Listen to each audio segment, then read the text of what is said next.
It's a great blend, as I've said to some of the folks earlier, between old and new, between the history you've had here and a long history about in the maple syrup industry and the new technologies that are being brought to it. And every time I come out to one of these operations, I realized that I was telling John that as I stood there in their evaporator room, I looked at the front of it. It looked exactly like the one my grandfather had generations ago on his dairy farm that became ours. And that hard work that goes to get it to that point, because a lot of wood was cut and split in this particular operation to be able to get to the point where we're actually applying heat to this sap to turn it into syrup. And the new technology of the reverse osmosis system cuts down a lot of that sweat labor on the front end. I'm pleased to be here today to tell you that this is just yet another example of the very important agribusiness industry that we have here in Chautauqua County and across this particular region.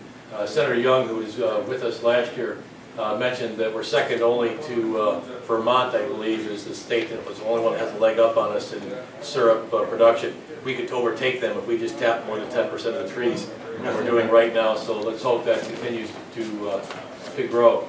It's an important part of who we are. I'm pleased to tell you that this coming week, I'll have my first meeting as a member of a Blue Ribbon panel across New York State to promote agribusiness. And this will be one of the things that I'll talk about this coming week when we gather.